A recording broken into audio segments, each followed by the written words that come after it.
സത്യം പറഞ്ഞ നിങ്ങളുടെ ബന്ധുക്കാരാന്ന് പറയാൻ എനിക്ക് നാണക്കല സത്യം പറഞ്ഞ. എന്റെ ഓമനക്കുട്ട, ഞാനൊരു കാര്യം പറയട്ടെ. എന്റെ ഭർത്താവല്ലേ ഞാന് കല്യാണം കഴിച്ചോട്ട് വന്ന പണിക്ക് പോകണ്ടായോ? എന്റെ ഓമനക്കുട്ട എങ്ങനെ ജീവിക്കും? എന്റെ ഓമനക്കുട്ട ഓമനക്കുട്ടന്റെ വീട്ടിലാണെങ്കിൽ ഭാര്യ എങ്ങനെയാ നോക്കുന്നത്? എന്റെ ഓമനക്കുട്ട അവിടെ ഓമനക്കുട്ട അങ്ങനെ ഇത്ര നേരം അവള് പറഞ്ഞേ ഓമനക്കുട്ട. അപ്പൊ അവിടെ ഓമനക്കുട്ട, നിന്നോട് ഞാനൊരു കാര്യം പറയട്ടെ. എനിക്ക് പണിക്ക് പോകാൻ പറ്റത്തില്ല. അത് എന്തോ ഗുരുവനാണ്? ഞാൻ പണിക്ക് പോയിക്കൂടെ? എന്നോട് ഡോക്ടർ പറഞ്ഞ് റെസ്റ്റ് എടുക്കണമെന്ന്. എന്തുവാന്നറിയാമോ? 17 വർഷങ്ങൾക്ക് മുമ്പ് മലമ്പനി വന്നു. മലമ്പനിയോ? അന്ന് ആ ഡോക്ടർ പറഞ്ഞ എന്തോന്നറിയാമോ? റെസ്റ്റ് എടുക്കണമെന്ന്. അതിന് റെസ്റ്റ് എടുത്തോണ്ടിരിക്കുക 17 വർഷമായിട്ട്.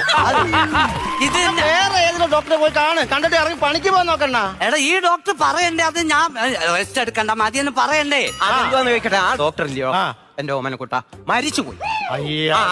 അതെന്റെ കുഴപ്പമാണോ? വേറെ ഡോക്ടറെ പോയി അതെനിക്ക് വിശ്വാസം പോരാ. വ്യാജ ഡോക്ടറുള്ള കാലവാ.